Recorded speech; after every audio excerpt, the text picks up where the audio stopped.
Hello guys, welcome to Maths for Tech. This is CSIR NET question June 2016 from linear algebra. Question number 27. Given n cross n matrix B defined by e to the power b as EB is equals to series j from 0 to infinity b to the power j over j factorial. Let P be the characteristic polynomial of B. Then the matrix e to the power pb is identity e into identity zero या फिर pi into identity. तो देखिए question में given क्या है हमें कि e to the power b को हम इस सीरीज़ की फॉर्म में लिख सकते हैं और उसके बाद हमें कैलकुलेट करना है e to the power pb। हमें pb कैलकुलेट करना है। आइए देखते हैं। सबसे पहले देखिए हमें दे रखा है p जो है वो कैरेक्टरिस्टिक पॉलिनोमियल है b की, और हमें एक थ्योरम पता है केले हैमिल्टन थ्योरम, वो क्या कहती है, every matrix satisfies it's characteristic polynomial. यानी कि अगर मैट्रिक्स बी का ये कैरेक्टरिस्टिक पॉलिनोमियल है तो जब मैं एक्स को रिप्लेस करूँगी बाय मैट्रिक्स बी तो ये ज़ीरो बन जाता है। इस थ्योरम का ये मतलब है। तो जब भी हमें देखिए कैलकुलेट क्या करना है, ई टू द पावर, हमें कैलकुलेट करना है e to the power P B. तो जब मैं पी बी लिखूँगी तो देखिए डायरेक्टली हमें पता चल रहा है पी बी की वैल्यू क्या होती है, ज़ीरो। तो अब या हम इसको दो तरीके से कर सकते हैं, या तो हम डायरेक्टली लिख दें e to the power P B is equals to e to the power zero, और ये मैट्रिक्स है, ये स्केलर नहीं है, मैट्रिक्स है। अब क्वेश्चन में देखिए क्या है, e to the power B क्या है, एक मैट्रिक्स की फॉर्म बन रही है। मैट्रिक्स भी कैसी, एक सीरीज़ में मैट्रिक्स चले जा रही है जहाँ पे जे रन कर रहा है जीरो टू इन्फिनिटी। यानी यहाँ पे आएगी B to the power zero, फिर B to the power one plus by one factorial plus B to the power two by two factorial. तो ये मैट्रिक्स की फॉर्म चल के आ रही है। तो यहाँ से हम क्लियरली देख पा रहे हैं ई टू द पावर बी जो है वो एक मैट्रिक्स रिप्रेजेंट कर रहा है। तो यहाँ से देखिए जब मैं e to the power P की वैल्यू लिखूँगी तो ये क्या हो जाएगा, e to the power P B is equals to e to the power zero, तो एक स्केलर हो गया, इनटू आइडेंटिटी मैट्रिक्स बन जाएगी। या तो इसको डायरेक्टली ऐसे लिख सकते हैं, वरना एक और तरीका है, e to the power P B को हम सीरीज़ एक्सपेंशन ओपन करें तो देखिए e to the power X की जो सीरीज़ होती है वो क्या होती है, one plus X square by two factorial and so on. अब यहाँ पे एक्स की जगह क्या है, पी बी, तो एक्स को रिप्लेस कर दीजिए बाय पी बी से, तो हमारे पास क्या आ जाएगा, e to the power P B is equals to one plus P B by one factorial plus P B square by two factorial plus P B cube by three factorial and so on. ये आ रहा है हमारे पास। अब देखिए P B की value zero ही हमने ऑलरेडी डिस्कस कर लिया है कि कैसे आ गई। तो यहाँ से क्या आ गया, e to the power P B is equals to identity, और ये कौन सा ऑप्शन है, ये ऑप्शन नंबर फर्स्ट। तो बाकी सब डिस्कार्ड हो गए। एक क्वेश्चन और देख लेते हैं इसके साथ साथ। Question number 28, let A be n cross n real symmetric non-singular matrix. Suppose there exists x belongs to Rn such that x transpose Ax is less than 0. तो हमें बताना है कि कौन सा ऑप्शन ट्रू होगा, क्या डिटर्मिनेंट ऑफ ए नेगेटिव होगा, या फिर b is equals to minus A होगा विच इज पॉजिटिव डेफिनेट, या फिर there exist y belongs to Rn such that y transpose A inverse y is negative, या फिर for every y belongs to Rn y transpose A inverse y is negative. देखिए हमें given है कि a जो है वो नॉन सिंगुलर है और सिमेट्रिक है। उसके साथ में जो ये हमें x गिवन है ये फॉर एवरी x नहीं है, for every x belongs to R नहीं है, देयर एग्जिस्ट है।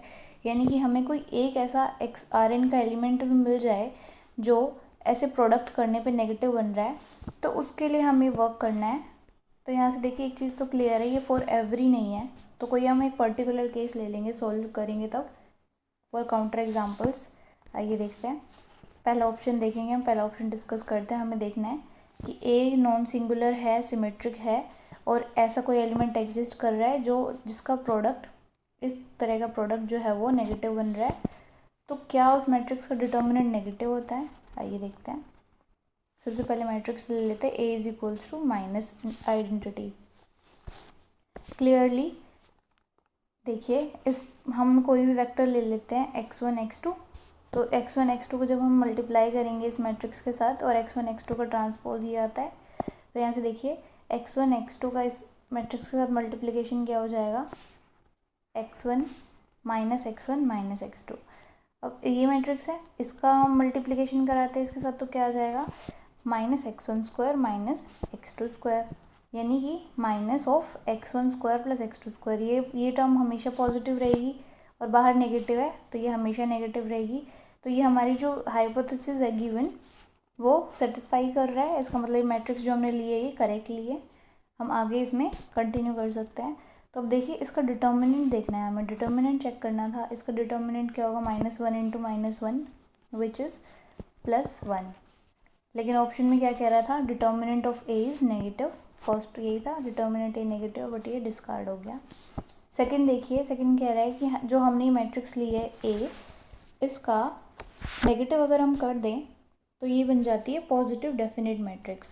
ये हमें चेक करना है, तो देखते हैं। इसके लिए मैंने एक दूसरी मैट्रिक्स ली है, ए इज इक्वल्स टू -1 0 0 1। इसके लिए मैं एक पर्टिकुलर वेक्टर ले लेती हूँ 1, 0 आर स्क्वायर में है।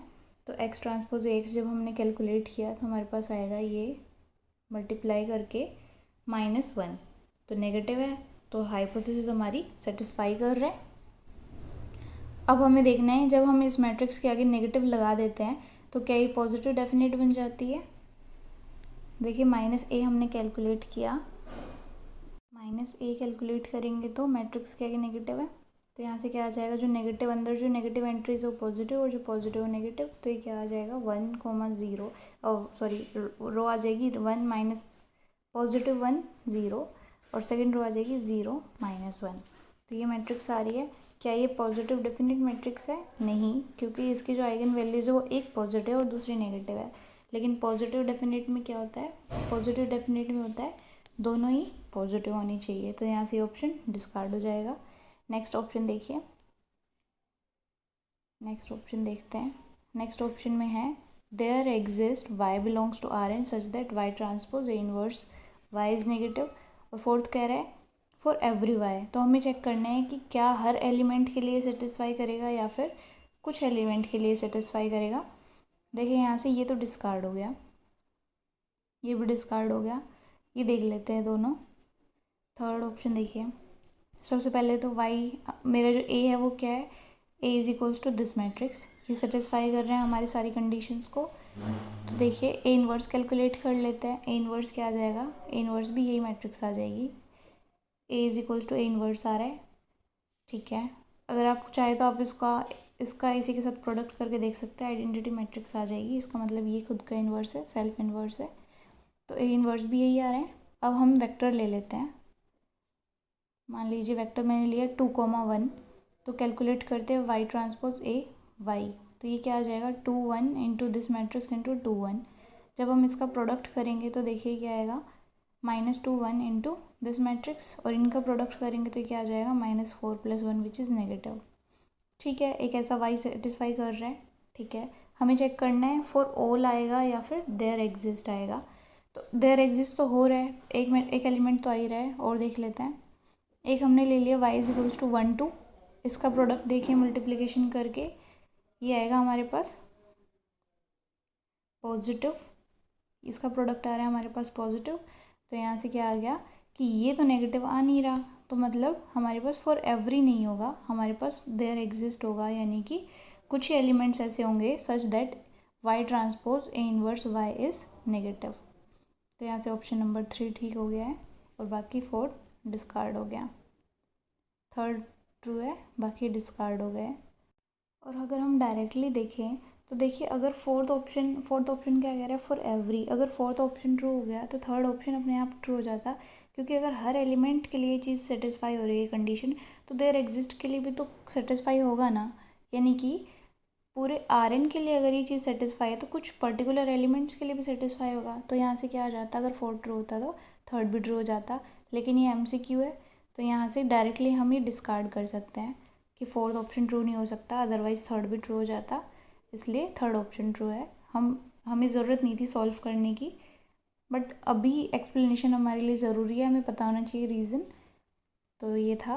और बाकी अगर डायरेक्टली अगर आप एग्ज़ाम में करो तो आप ज़रूर ऐसे ही करिएगा कि फॉर एवरी अगर ट्रू हो जाता तो देयर एग्जिस्ट भी हमेशा ट्रू होता है, तो यहाँ से दोनों ट्रू होते हैं, बट ये ऐसा पॉसिबल नहीं है इस केस में, तो यहाँ से थर्ड ही ट्रू हो जाएगा। फोर्थ फॉल्स हो जाएगा। Thank you.